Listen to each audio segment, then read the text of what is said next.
Hello दोस्तों, कैसे आप लोग। आप सभी दोस्तों को आपके फैमिली यूट्यूब चैनल ज्ञान विद सिद्धार्थ पर स्वागत है। तो जैसे कि हम आज देखिए भगवान गौतम बुद्ध के बारे में पूरा डिटेल में जानेंगे।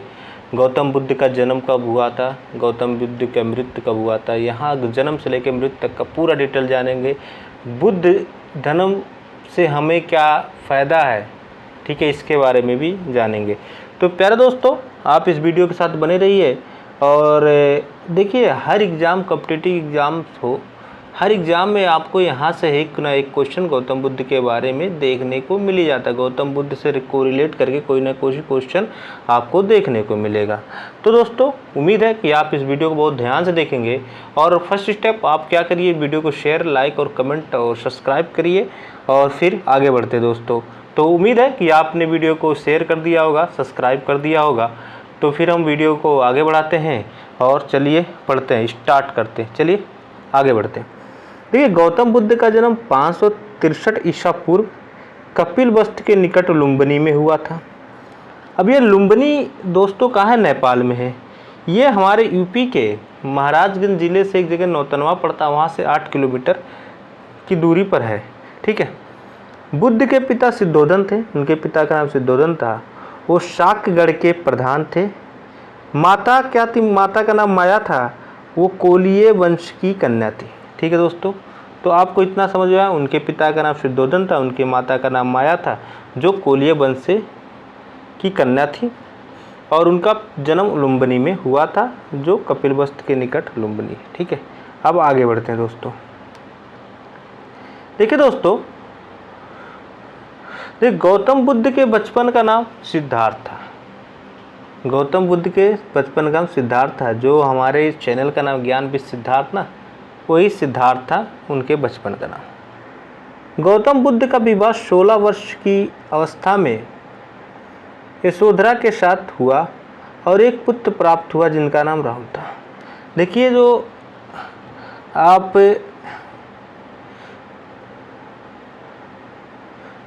गौतम बुद्ध का जो बचपन का नाम सिद्धार्थ था, उनका विवाह 16 वर्ष की अवस्था में कर दिया गया था और उनका विवाह यशोधरा के साथ हुआ था। और उनके द्वारा एक पुत्र की प्राप्ति हुआ था जिनका नाम राहुल था, ठीक है। देखिए, जिनका नाम राहुल था। 29 वर्ष की अवस्था में उन्होंने गृह त्याग दिया। कितने वर्ष की अवस्था है, 29 वर्ष की अवस्था में गृह त्याग दिया। गृह त्यागे थे ना, वहाँ महाविवनेशी कर्मण की संज्ञा दी जाती है, ठीक है दोस्तों। अब आगे बढ़ते दोस्तों। गौतम बुद्ध का प्रथम गुरु अलार कलाम थे। गौतम बुद्ध के जो प्रथम गुरु थे दोस्तों, वो कौन थे, अलार कलाम थे, ठीक। गौतम बुद्ध के प्रथम गुरु अलार कलाम थे। बुद्ध किस क्षत्रिय कुल के थे, शाक्य कुल के थे, ठीक है। गौतम बुद्ध का ने अपना पहला उपदेश सारनाथ ऋषिपत्तनम में दिया। इस प्रथम उपदेश को धर्मचक्र परिवर्तन या पहला उपदेश कहा जाता है, ठीक है। देखिए, जो गौतम बुद्ध थे, उन्होंने पहला उपदेश आपको सारनाथ में दिए थे, जो ऋषिपत्तनम में दिया था। सारनाथ उससे ऋषिपत्तनम के नाम से जाना जाता था। और इसी पहले उपदेश को हम क्या बोलते हैं, धर्मचक्र परिवर्तन कहते हैं, ठीक है। उनके गुरु शाह अलार कलाम थे। बौद्ध धर्म का शिक्षा ग्रहण करने वाली प्रथम महिला महाप्रजापति गौतमी थी, बुद्ध की मौसी थी, ठीक है। देखिए, इनकी छोटी सी अवस्था में उनकी माता का देहांत होने के बाद उनका पालन पोषण महाप्रजापति गौतमी के द्वारा किया गया था, ठीक है। और यह पहली महिला थी जो बौद्ध धर्म अपनाई थी, ठीक है दोस्तों। आगे हम पढ़ेंगे इस चीज़ों को। देखिए, सबसे अधिक उपदेश बुद्ध ने कहाँ दिया था, श्रीवस्ती में दिए थे। सबसे ज़्यादा उपदेश बौद्ध ने हमें क्या दिया, श्रीवस्ती में दिए थे, ठीक है दोस्तों। महात्मा बुद्ध ने मल्लगढ़राज ये कुशीनगर के में आता है था, ठीक है। तो महात्मा बुद्ध ने जो मल्लगढ़राज था, वो कुशीनगर के में आता है, ठीक, कि राजधानी कुशीनगर में 483 ईस्वी पूर्व चुंद द्वारा अर्पित भोजन करने से बुद्ध की 80 वर्ष की अवस्था में शरीर त्याग दिया और बौद्ध ग्रंथों में इसे महापरिनिर्वाण कहा गया जाता है। देखिए, शरीर त्यागने को क्या बोलेंगे? महापरिनिर्वाण बोलेंगे। और पहला उपदेश को धर्मचक्र परिवर्तन और महाविनिष्कर्मण जो होगा हमारा, जो उन्होंने घर त्यागा था। ठीक है, तो इतना चीज़ें आपको समझ में आए। सबसे ज़्यादा उपदेश कहाँ दिए? श्रीवस्ती में दिए थे। ठीक है, और चलिए फिर आगे बढ़ते हैं दोस्तों। सिद्धार्थ जब कपिलवस्तु की सैर पर निकले थे तब उसे 4 दृश्यों काफ़ी प्रभावित किया। देखिए, जब सिद्धार्थ ने कपिलवस्तु के सैर पे निकले थे तो उन्हें 4 दृश्य बहुत ही प्रभावित किया। पहला क्या था? एक बूढ़ा व्यक्ति देखे, एक बूढ़ा, उन्होंने क्या देखा? एक बूढ़ा व्यक्ति है। पहला नंबर ये ले लीजिए, एक बूढ़ा व्यक्ति। ठीक, दूसरा, वो बहुत बीमार व्यक्ति है। तीसरा, उन्होंने क्या देखा? एक सन्यासी देखा और एक सर्प देखा। ठीक है, तो ये 4 चीज़ें देखे थे, एक बीमार व्यक्ति, एक बूढ़ा व्यक्ति, एक सन्यासी, एक सर्प। इसको सीक्वेंस में लिख लीजिएगा। एक बूढ़ा व्यक्ति था, फिर एक बीमार व्यक्ति, एक सन्यासी, फिर एक सर्प देखे। ठीक है, 6 वर्ष की कठिन तपस्या के बाद, बहुत तपस्या, 6 वर्ष 29 साल की अवस्था में जब उन्हें महाविनिष्कर्मण किया, मतलब घर का त्याग किया। ठीक है, तो कठिन तपस्या के बाद 35 वर्ष की अवस्था में बैसाखी की पूर्णिमा के दिन, बैसाखी की पूर्णिमा गौतम बुद्ध के जीवन की बहुत बड़ा योगदान है, क्योंकि गौतम बुद्ध का जन्म भी बैसाखी के पूर्णिमा के दिन हुआ था, ज्ञान की प्राप्ति भी बैसाखी के पूर्णिमा के दिन हुआ था, और उनकी मृत्यु भी जिन द्वारा दिए गए भोजन से 80 वर्ष की अवस्था में गुरु बैसाखी पूर्णिमा के दिन ही हुआ था। ठीक है, तो 35 वर्ष की आयु की में बैसाखी की पूर्णिमा की रात निरंजना फग्गू नदी के किनारे पीपल के वृक्ष के नीचे ज्ञान की प्राप्ति हुई। ठीक है, तो उन्हें ज्ञान की प्राप्ति कहाँ हुई थी? पीपल के वृक्ष के नीचे निरंजना नदी था, और फग्गू नदी, निरंजना जिसको फग्गू उस समय बोलते थे, वहाँ पे उनका ज्ञान की प्राप्ति हुई थी प्यारे दोस्तों। ठीक है, चलिए आगे बढ़ते हैं।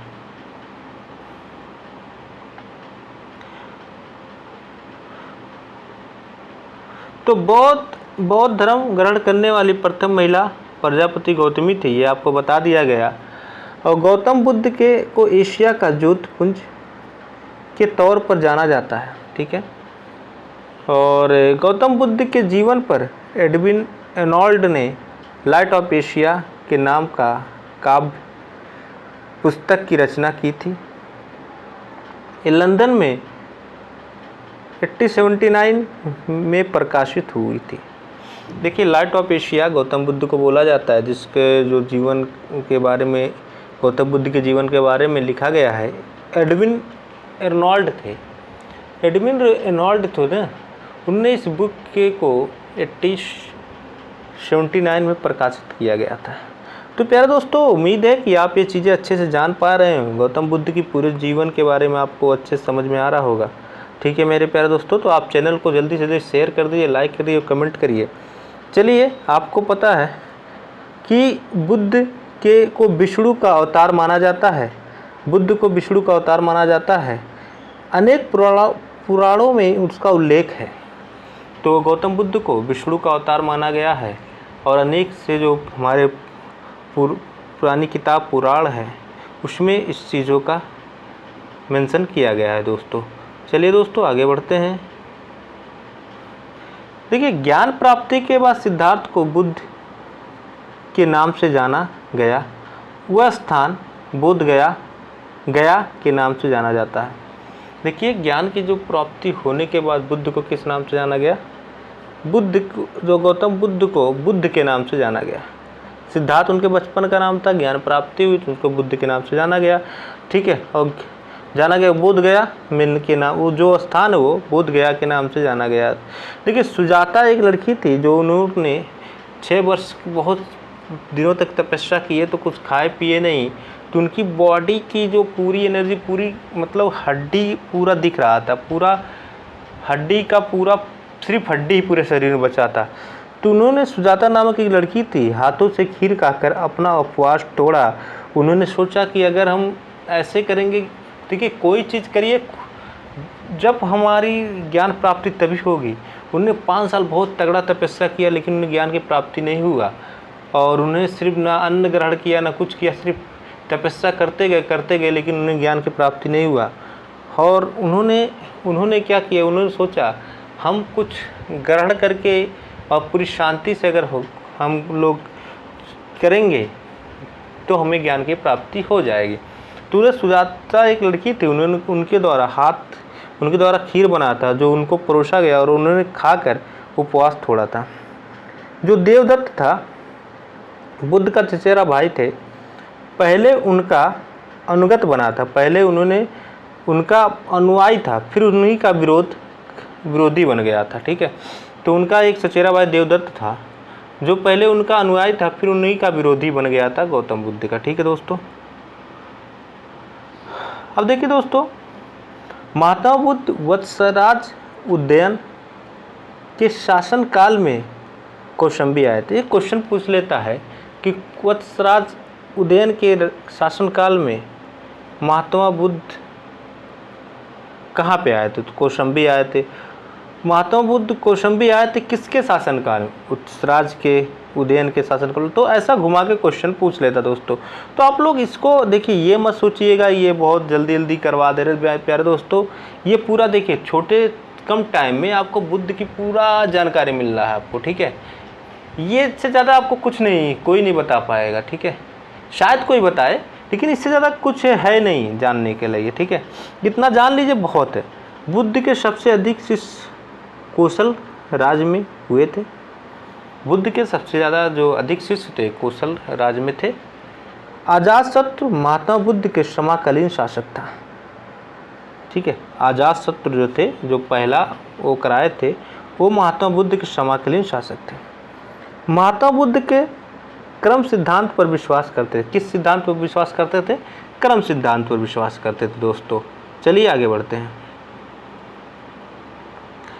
अपने प्रिय शिष्य आनंद, उनका सबसे प्रिय शिष्य कौन था? आनंद था, कि कहने पर बुद्ध ने वैशाली में स्त्रियों को बौद्ध संघ में भिक्षाड़ु के रूप में प्रवेश की अनुमति प्रदान की थी। तो क्वेश्चन दोस्तों ये पूछ लेता है, किसके कहने पर गौतम बुद्ध ने स्त्रियों को भिक्षाड़ु के रूप में प्रवेश की अनुमति प्रदान की थी?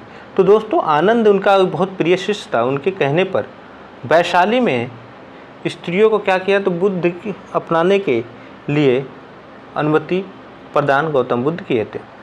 बिहार की राजगिरी में के पहाड़ियों पे 400 मीटर की ऊंचाई पे, बिहार की राजगिरी एक जगह है, 400 मीटर की ऊंचाई पे स्थित शांति स्तूप है, जो विश्व के सबसे ऊंचा जानने वाला शांति स्तूप। विश्व के सबसे ऊंचा शांति स्तूप कहाँ है? बिहार में के राजगिरी में। बौद्ध धर्म को त्रिरत्नम कहते हैं, बुद्ध, धम्म और संघ। ठीक है, बौद्ध धर्म को त्रिरत्नम कहते हैं, बुद्ध, धम्म और संघ। ठीक है, सबसे ऊंचा शांति स्तूप कहाँ है? बिहार में। ठीक है, राजगिरी में। और उनके प्रिय शिष्य कौन थे? आनंद थे। ठीक है दोस्तों, अब देखिए, बुद्ध ने जीवन काल संबंधी बौद्ध धर्म की प्रति, देखिए बुद्ध के जीवन काल का संबंधित ये बहुत क्वेश्चन आते हैं एग्जाम में कि कौन सी चीज़ें किससे, घटना कौन का प्रतीक क्या था। जैसे उनका जन्म को दर्शाता है कमल का यों साढ़ दर्शाता है। ठीक है, कमल यों साढ़। गृह त्याग, घोड़ा लेके निकले थे 29 साल की अवस्था में, तो उनको घोड़ा गृह त्याग का। ज्ञान, पीपल के वृक्ष के नीचे, तो बोध वृक्ष, पीपल। निर्वाण, पद चिन्ह। ठीक है, निर्वाण क्या? पद चिन्ह। ठीक है, और मृत्यु स्तूप, जो आपको अगर कुशीनगर जाएंगे तो एक स्तूप बना हुआ है। ठीक है, तो वहाँ पे ये जो मृत्यु का स्तूप से, और निर्वाण को पद चिन्ह से, ज्ञान को पीपल से, और गृह त्याग को घोड़ा से, और जन्म को कमल या साढ़ से के प्रतीक उनको बताया गया है। ठीक है दोस्तों, ये चीज़ देखिए, ये चीज़ जानना बहुत ज़रूरी है। ये चीज़ें आप जान लीजिए, इसमें से एक नए क्वेश्चन आपको एग्जाम में देखने को मिलता ही मिलता है। ठीक है दोस्तों, तो उम्मीद है आप इस वीडियो को सब्सक्राइब, लाइक और कमेंट करिए और आपको अच्छे से समझ में आ रहा होगा। चलिए और आगे बढ़ते हैं और देखते हैं। अब देखिए, बौद्ध की पवित्र ग्रंथ पिटक, कौन सा? पिटक। पिटक का अर्थ होता है टोकरी। क्या होता है, टोकरी। इस पिटक की रचना, उनका भाषा क्या था ये भी पूछता है एग्जाम में, पाली भाषा था, ठीक है, पाली भाषा में की गई थी। सूत्र पिटक धार्मिक सिद्धांत के, विनय पिटक संघ संबंधी नियम तथा आचार की शिक्षाएं, ठीक है, और अभिधम पिटक जो था दार्शनिक सिद्धांत था, ठीक है। अभिधम पिटक दार्शनिक सिद्धांत, विनय पिटक जो संघ संबंधी नियम थे और शिक्षा कैसे लिया जाए उसके बारे में बताया था, और सूत्र पिटक जो तो हमारा धार्मिक सिद्धांत था। देखिए ये सब चीज़ें आपको जानना बहुत ज़रूरी है, ठीक है। आपको अच्छे से समझ में आ रहा होगा, उम्मीद है आपको समझ में आ रहा होगा दोस्तों। अब देखिए ये चीज़ें से एक नया क्वेश्चन तो मिल जाता है, बुद्ध की जो सभाएं थी कैसे कहाँ पे हुआ था, ये चीज़ें पूछता है एग्जाम में, आपको पता है, और अगर आप कंपटीशन देते हो तो पता है। तो बौद्ध का जो प्रथम संगीत था 483 ईसा पूर्व कहाँ हुआ था, राजगृह में, ठीक है। उसके अध्यक्ष कौन थे, महाकश्यप थे, और कौन कराया था, अजातशत्रु, क्योंकि गौतम बुद्ध के समकालीन जो राजा था अजातशत्रु था। उनकी मृत्यु के पश्चात ये पहला जो हुआ था राजगृह में हुआ था, स्थान क्या था, राजगृह, और उसका अध्यक्ष कौन थे, महाकश्यप, और राजा कौन था, अजातशत्रु, ठीक है। अब दूसरा जो द्वितीय बौद्ध संगीत हुआ था 100 साल बाद 383 में इसके ईसा पूर्व हुआ था, कहाँ हुआ था, वैशाली में दूसरा, ठीक है। इसका जो अध्यक्ष सुबुकामी थे और कालाशोक कराए थे, ठीक है। कौन करा था, कालाशोक, ठीक है। और तृतीय जो बौद्ध संगीत था, इसमें देखिए बौद्ध संगीत तृतीय थोड़ा गलत दे दिया है। जो तृतीय बौद्ध संगीत था मेरे दोस्तों, वो आपका जो हुआ था 247 ईसा पूर्व हुआ था, ठीक है। तो इसको आप मिटा दीजिएगा, 247 ईसा पूर्व हुआ था तृतीय बौद्ध संगीत, ठीक है। तो यहाँ पे लिख दे 247, ठीक, ईसा पूर्व हुआ था। ये कहाँ हो, तो पाटलिपुत्र में हुआ था, ठीक है। स्थान क्या था, पाटलिपुत्र सेवा, और मोंगलीपुत्र इसके अध्यक्ष थे, और कौन करा था, अशोक। अशोक बहुत बड़ा बौद्ध धर्म को फैलाने का बहुत बड़ा योगदान रहा। अशोक ने अपने पुत्रों के द्वारा श्रीलंका, ठीक है, और आपका बैंकॉक, थाईलैंड, चीन, जो आज यहाँ तक बौद्ध धर्म फैला हुआ है ना, सबसे बड़ा योगदान अशोक जी का था। अशोक महान ऐसे नहीं कहलाए, ठीक है। तो तृतीय कहाँ होता, पाटलिपुत्र में हुआ था, ठीक है, और मुगलीपुत्र इसके अध्यक्ष हुए थे, ठीक है। और चतुर्थ बौद्ध जो हुआ था वो कुंडलवन हुआ, तो कश्मीर में पड़ता है, ठीक है। ईसा के प्रथम शताब्दी में हुआ था, ईसा के प्रथम शताब्दी में हुआ था, और इसके अध्यक्ष वसुमित्र थे, और कौन कराया था, कनिष्क कराया था। तो प्यारे दोस्तों राजा कौन कौन थे, पहला अजातशत्रु, दूसरा आपका कालाशोक, फिर अशोक, फिर कनिष्क, ठीक है।